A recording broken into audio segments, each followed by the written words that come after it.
Hello guys, welcome to lesson number 31. I think we're probably going to get to the end of our drawing of shadow in this session, so let's crack on as we normally do. What I'm going to be using today, I'm going to be using my Mono Zero eraser, I'm going to be using some 4B, some HB, and I'm also going to be using our secret weapon, which is my Faber-Castell Polychromos. It's the black, it's Schwarz black 920199. If you wanted to get hold of one of these, you can get these from Amazon. So I'm going to start off using this actually, and I just wanted to try and create a little bit more depth in some of these darker areas. And I'm still using my tapered stroke, and if you're unfamiliar with a tapered stroke, go and check out some of the lessons in the playlist that you can find above you now. It's called Tutorial Tuesdays Beginner to Pro. We're on lesson 31 now, like I said earlier on in this video. I can't believe we've done 31 videos already. It's time's flying.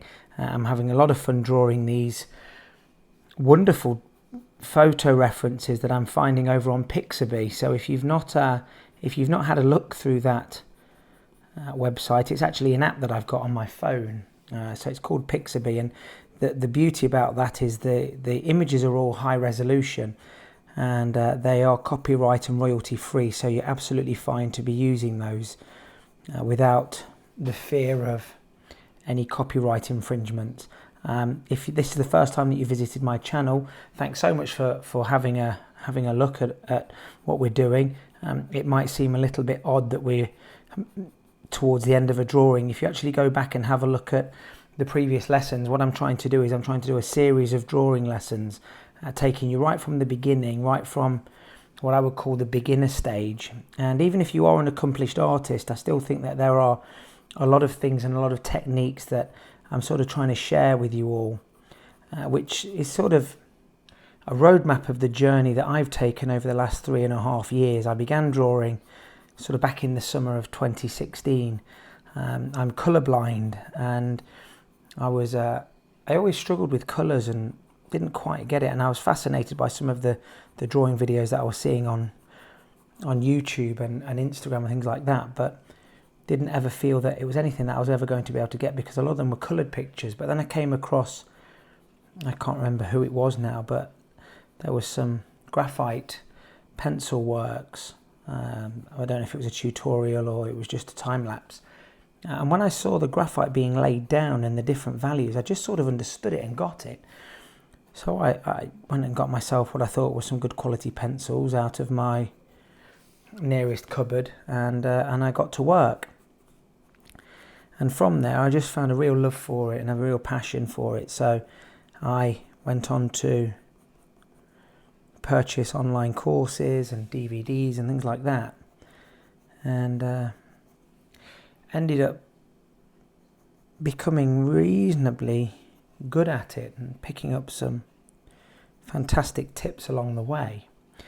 Now, what I wanted to do is I wanted to try and condense all of the learning that I'd done over the last few years and try and give it to you in some half-an-hour bite-sized lessons that you can follow for free over on the YouTube channel. And subsequently I created a Facebook group which is called Tutorial Tuesdays Beginners to Pro, and I post the videos up there, and the group's growing fantastically well. We're sort of sitting at around about the 2,500 members now, and not everybody gets involved with all of the lessons and keeping up to date with all of them, but we've got a really good group of beginners and accomplished artists on there, which are all learning and all at their different levels. But it's fantastic to see people having a go and drawing along with some of these videos. So if you haven't found that group yet, go and check it out. It's Tutorial Tuesdays Beginner to Pro. Have a look for that in the search bar at the top of your Facebook app on your mobile device or your iPad or whatever it may be, and ask to join, and I will accept that. So what we talk about is a tapered stroke, and a tapered stroke is particularly useful for drawing realistic looking hair. So a tapered stroke, I'm only pulling my pencil, and in this case it's this Polychromos black pencil crayon, or coloured pencil, I'm only pulling it in one direction, which is towards me. So I might need to move the paper every now and then, just so that I can keep the stroke in one direction. I'm not scribbling. It was one of the most valuable lessons that I picked up sort of over the last 3 years. When I first started drawing, I would use blending stumps and use my finger and use Q-tips or the things that you use to clear your ears out with. I'm going to put a little bit of shade into this actual eye now with the HB pencil. So again, I'm using this tapered stroke. And going back to what I was saying, that I used to use various different methods of blending, and then I came across a technique that didn't require any blending at all. What we're doing is we're layering various pencils over the top of each other and working up from the harder pencils to the much softer and much darker pencils, and that gives you a very rich tone, but it also allows you to use your erasers almost like a pencil. So when we're trying to draw in the darker areas, we're using the pencil, but to take out the lighter areas we can use the eraser almost like a pencil. So I'll be showing you that in a few minutes time when we need to take out some more of these highlighted hairs. So it's a very simple technique but very effective, and it's one that I really do feel is a fantastic foundation. If you know, regardless of what you want to do with your artwork, it's something that you can always come back to, go back to these basic strokes, and just by these very simple strokes we can create very different looks, textures, hairy textures, furry textures, skin textures. And the other beautiful thing about the technique that I'm trying to show you here is you've always got full control. We're never just taking big swathes of graphite out with a big eraser and making it look streaky and whatnot. We're always in full, complete control. Now what I'm also trying to get across to you is that to make something look realistic, which is the type of artwork that I'm most interested in. I like realism, but certainly when we're looking for that, when we're looking for realism, what we've got to look for is we've got to look for contrast, which is why in this drawing I don't often use too much of this black pencil crayon in a lot of my artwork. I will only use it very sparingly in some of the darker areas. But obviously this Siberian Husky has got black fur. You know, it isn't a grey, it isn't a tone, it's black. So I just want to give an indication of that.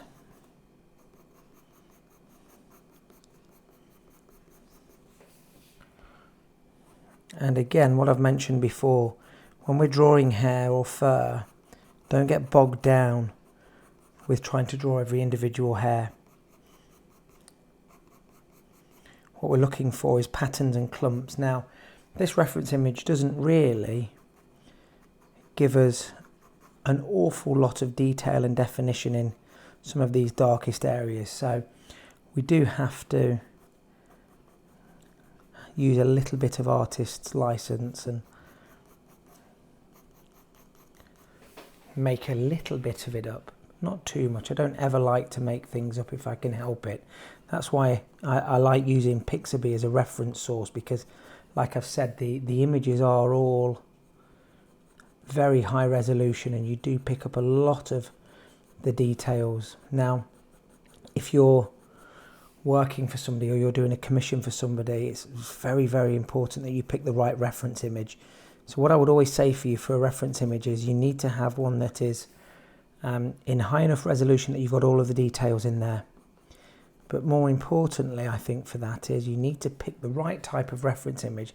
And for me, one that has very strong shadows is ultimately one of the most important things. Because if we have those very strong shadowed areas and the light reflections and things like that just gives us that opportunity to create a little bit more realism.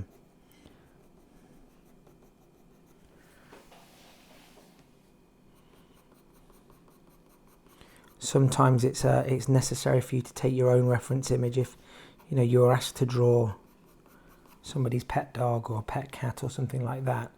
You might not necessarily have a reference image that they're sending you that is of good enough quality. So don't be scared to actually say to the customer, look, I'm going to need to have a better reference image, because ultimately what you're doing is you're doing yourself a disservice if you're having to draw things that you can't see.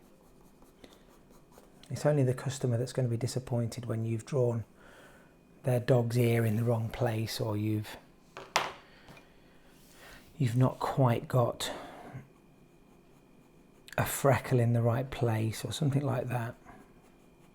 So using this HB pencil now, I'm just using it to get a little bit of definition in the ear area of our husky, which we aptly named Shadow. One of the members of the group decided that Shadow was a fitting name, and it kind of stuck, and I really like the name.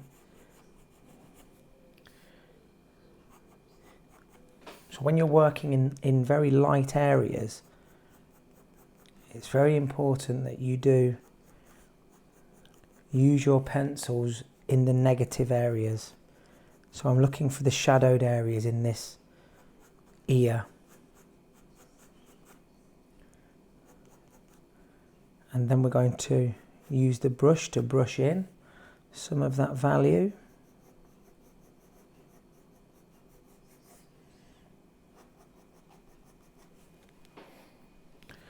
So I can see I need a little bit more value in and around this muzzle.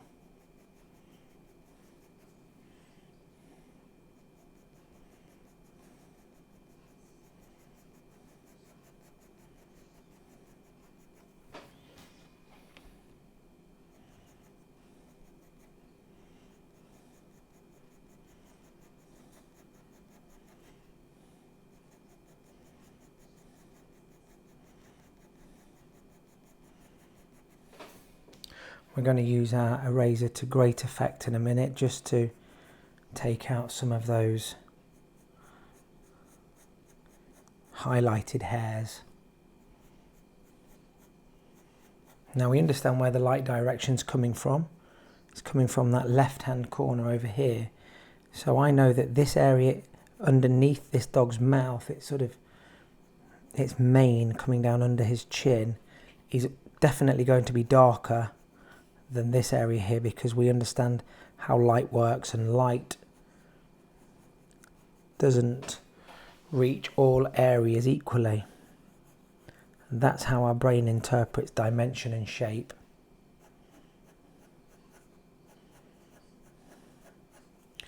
Now this HB pencil has a nice range to it, so I can push a little bit harder in places and still get quite a dark hairline, but I can also be very light with the touch and get a more shaded area. So just get to know your pencils. That's why I think once you find a pencil that you're comfortable with, a brand of pencil, stick with that for a while until you learn the intricacies of it, what works, what doesn't work. Okay, I'm going to use the brush now. So I've got a very soft brush, a makeup brush will do. Just going to brush in some of that value around the ears.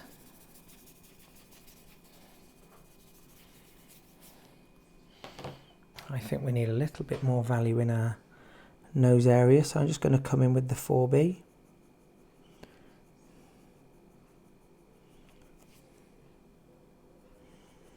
I'd like a little bit more value around the edge of our nose here.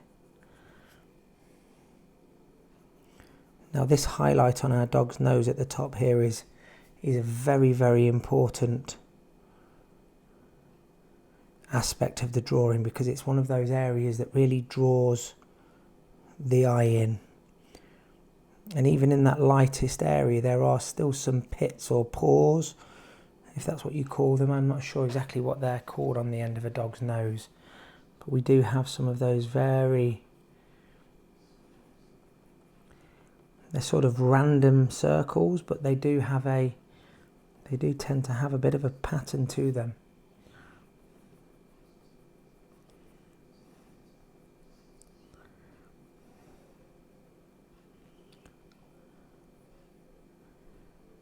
Going to bring out the darkness of our husky's pupil there using this 4B pencil.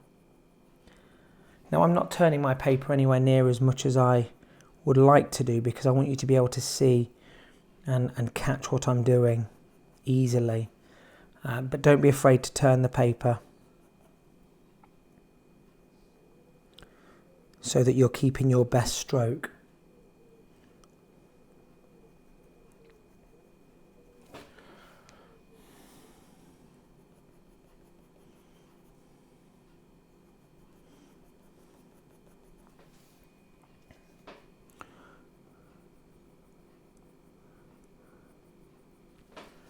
Just a hint of that the dog's eye over in that area. Okay, so coming in with our Mono Zero eraser now. Now the highlighted area, the most highlighted area is around this part of our dog's muzzle, or nose area. So I'm just using, again, this Mono Zero eraser like a pencil. And I'm just following the shapes and the patterns that I can see in my reference image. Now, I did say in one of the earlier videos, what I've got in front of me is I've got the reference image here, but I've also got the reference image up on my iPad in front of me. Just simply because I've got more detail on the iPad. It's a much higher resolution screen than my printer prints out. And for that reason, I can just get a little bit more detail, and it just aids and helps me with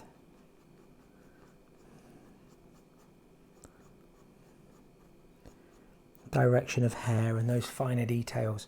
So if you have the opportunity to have your reference image up in a couple of different formats, then it's just going to help you that little bit. So I'm just looking around my reference image now and just seeing where I need to pull out some of those really highlighted hairs.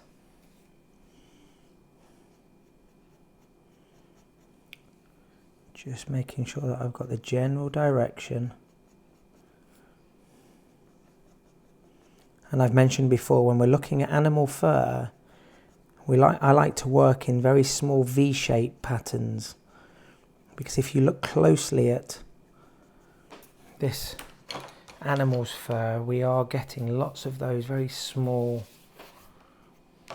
V-shapes all over the place.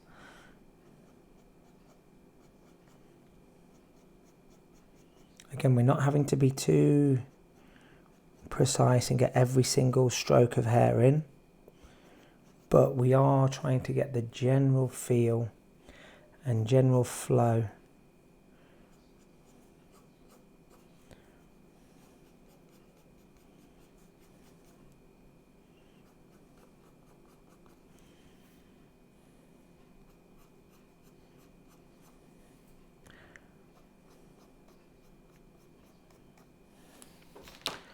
I'm going to brush a little bit of that in.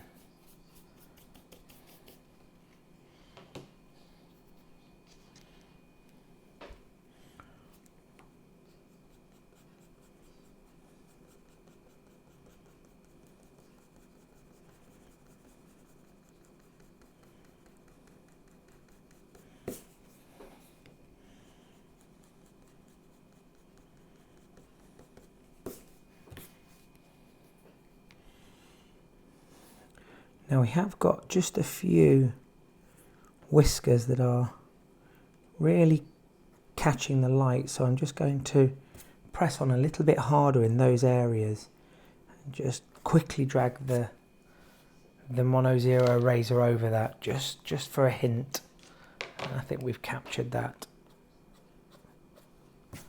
nicely with that. Now when we are drawing hair, it's really nice to just get a few strands going against the grain and just maybe overlapping something in a different direction. It just gives us that realism. We have got a few highlighted hairs in this darker zone. That's obviously where the light's reflecting, so I'm just going to try and capture some of those as well.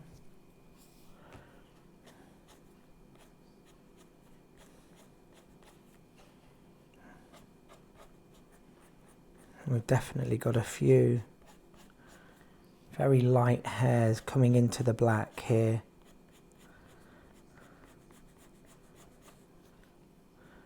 So again, just paying attention to the direction that they're flowing in.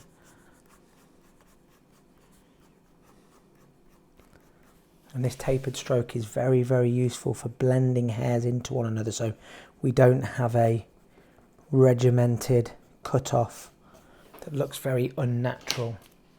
And I'm just making sure that I remove any residue with my brush as opposed to my hand, because I don't want to be getting any unnecessary oils on the paper or grinding the excess rubber or graphite into the tooth of the paper. I've ruined many a drawing by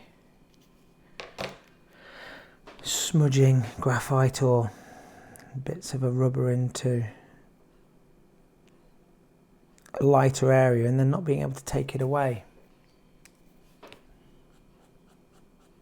Once you brush even in the slightest area, you notice that we can then start to take value out again. It gives us this layering effect.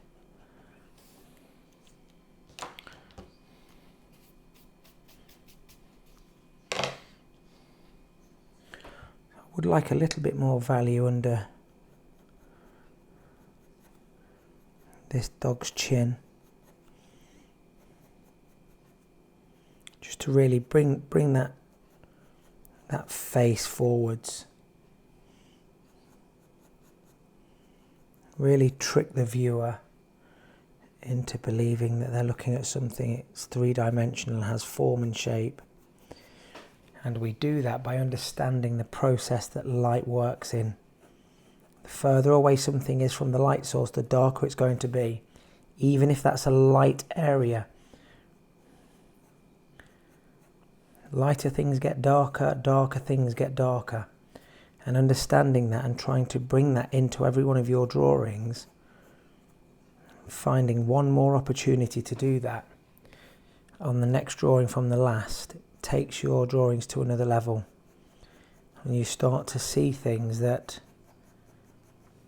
you couldn't see a few drawings ago or weeks ago.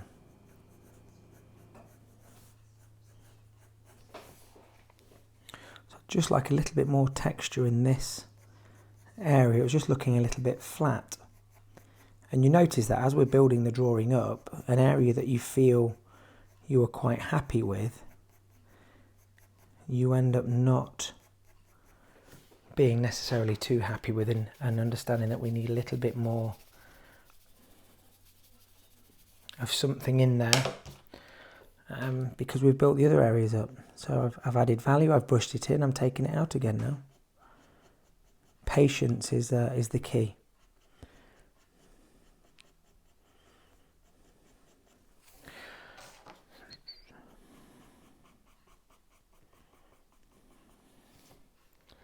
Remembering to just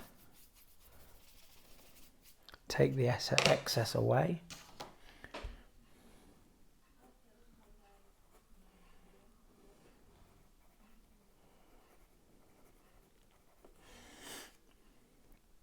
Some very dark areas in there.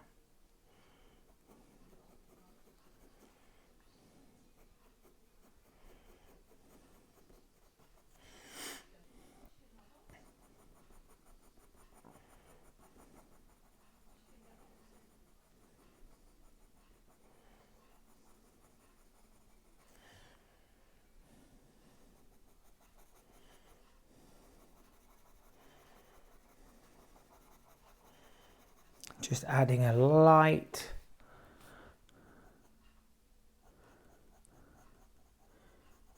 area of my Polychromos black. The Polychromos, I've got a variety of different coloured pencils, but for me the Polychromos is the best for doing hair because it holds a point. I've got some Prismacolor pencils as well. I think they're Prismacolor Premier, and they're a lovely pencil crayon, but they're much softer and they don't hold the point as much.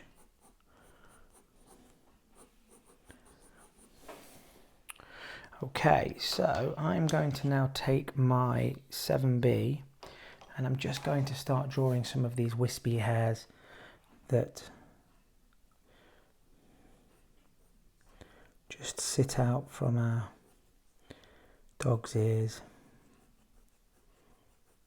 We're not drawing a teddy bear here. This isn't something that's been cut from a mould or from a pattern. We've got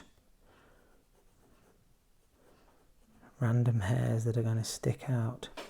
Actually, I'm going to go with my HB because I can get a little bit more pressure and still keep a. The problem with the softer pencils is they, like the softer coloured pencils, you find it more difficult to keep the pencil sharp and it doesn't hold the point as well. So I think I can take a bit more pressure with my HB and still manage to get the darkness there but still hold the point of the pencil. So we've got lots of these little tiny strands of hair, making sure that we're not doing them all the same length, because something that's natural, everything isn't the same. Something that's manufactured will have that look to it.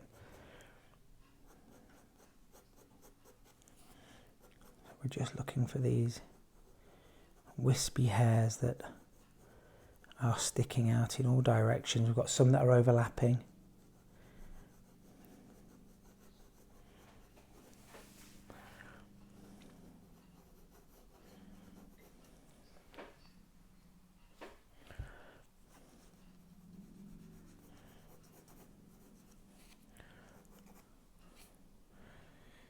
Got a few over by this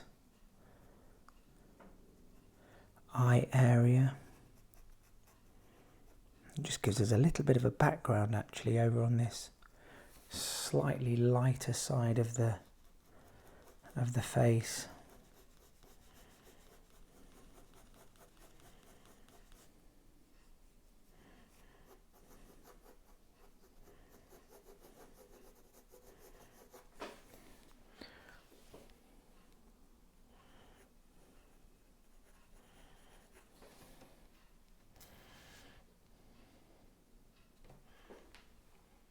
So what I'm going to do now is I'm going to take my kneaded eraser and I'm just going to start to try and clean up a little bit of the edge.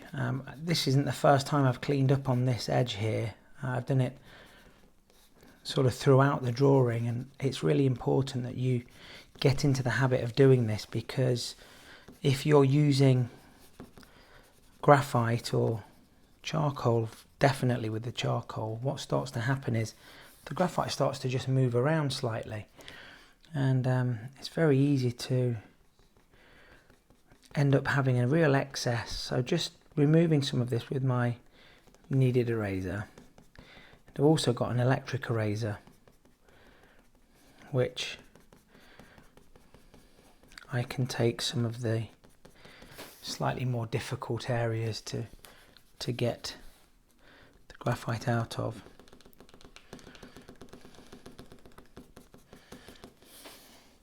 So let's see what the electric eraser does now.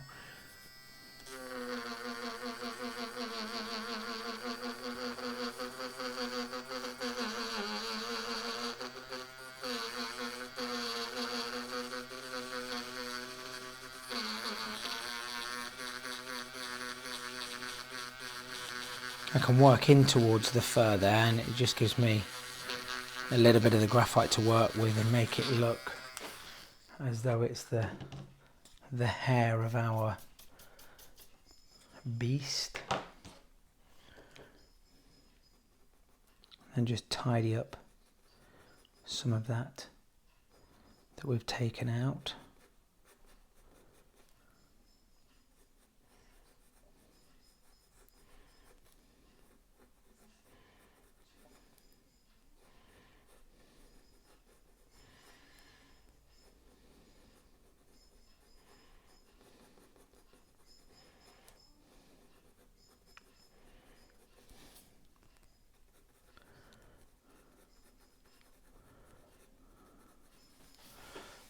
Just paying attention to the general direction that these hairs are going out at,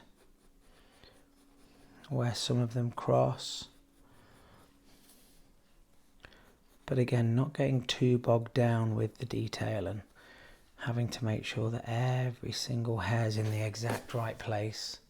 If you want to spend 3 months drawing this, then by all means do that. But that's not what I'm looking to do here. I'm looking to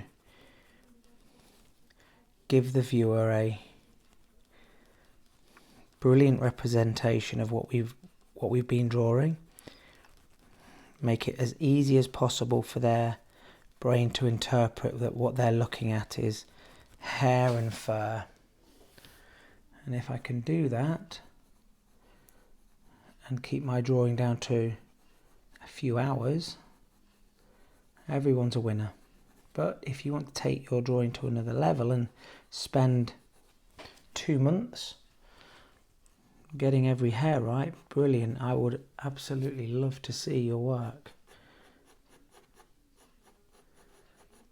But like I said, I'm trying to teach you some fundamental skills here that are going to give you the ability to then go and pursue whatever avenue it is that you're wanting to pursue. But you've always got those fundamentals, those ideas in place that you can always fall back on.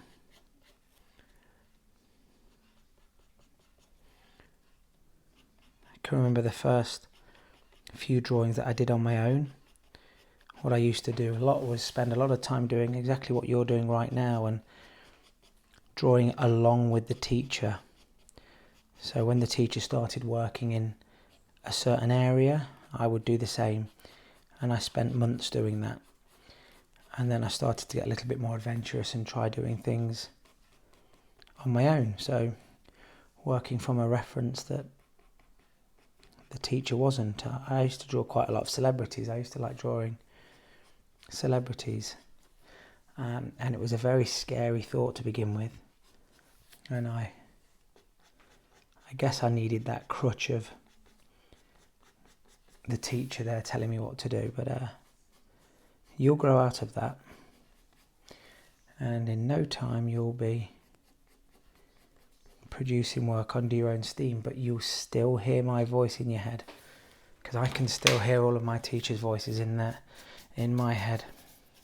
Darker here, lighter there. Look where the light source is coming from. Make sure that you're tapering your stroke. Make sure that we're paying attention to the direction of the hairs. All of those things.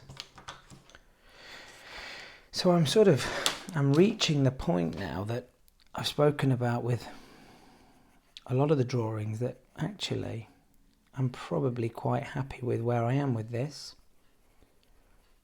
And I maybe should leave it alone. But as I've said a lot, what we talk about with art is art's never really finished, it's just abandoned. And I need to find a point where I can say, actually, I know I could spend another hour on this, but for the purposes of teaching you guys and girls the processes that I go through, the techniques that I use to create certain looks, I think I am pretty much there.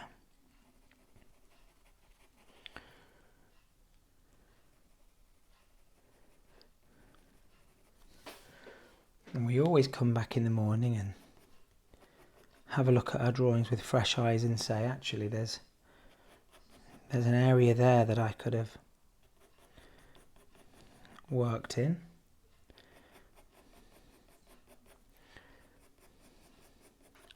And as long as you haven't sprayed it with your fixative, and even in some cases, even if you have sprayed it with your fixative, you can make those subtle adjustments. But you've got to ask yourself, when do I finish? When is enough enough?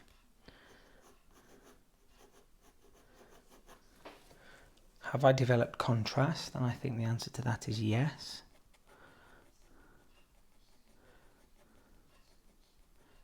Do I have all of the elements in there that make this drawing look realistic? And I think the answer to that is yes. Am I happy with it? Maybe. Sometimes it's a yes, sometimes it's a no. I quite often find that I might not necessarily be happy with it, and then I look back at it a day later and think, actually, that's as good as I was going to get it. I did that with the eye project that we were working on. When I was drawing it, and when I finished with it, I thought, oh, maybe there's a little bit more I could do with this. But I look at it now, it's in one of my folders.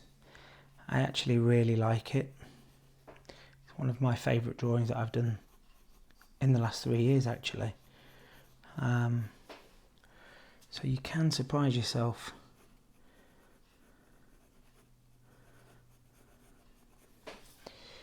So I think all that we need to do now is I'm just going to make a little bit of a rectangular patch in Shadow's fur here, and I'm going to sign it.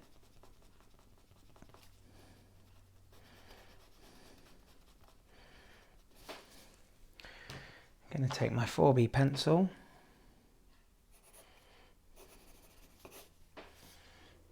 and then I'm just going to give that a brush over just to take the harshness away of the erased area. Possibly just pull a few more. As you can see, I can't leave this alone, so I have to sometimes just stop myself. But I'm just going to take a few of those last strands out. Otherwise this video is going to be an hour long, and we don't want that. So thank you so much, guys, for taking part in this series of drawings. I'm looking forward to the next set of lessons where we're going to be drawing our Converse trainer. That's going to be a lot of fun. There's a lot of different details and textures in there. So go and join the Facebook group, Tutorial Tuesdays Beginner to Pro. Don't forget to subscribe to the channel. Hit the notifications icon so that you are kept up to date with whenever I release a new video. I've had so much pleasure in seeing what some of you guys and girls have been producing, and I've really enjoyed looking at some of your renditions of Shadow here. It's been a pleasure getting to know some of you, and keep up all the good work. Keep the group positive. Let's make sure that we keep this one of the best Facebook groups out there, certainly in the art world. And I look forward to connecting with you and seeing some more of your beautiful work. So there's our final Siberian Husky. I'm really happy with how he turned out. Thanks so much for watching. I'll see you next time. Hit subscribe, smack the notifications button, follow me on Facebook, Instagram and Twitter.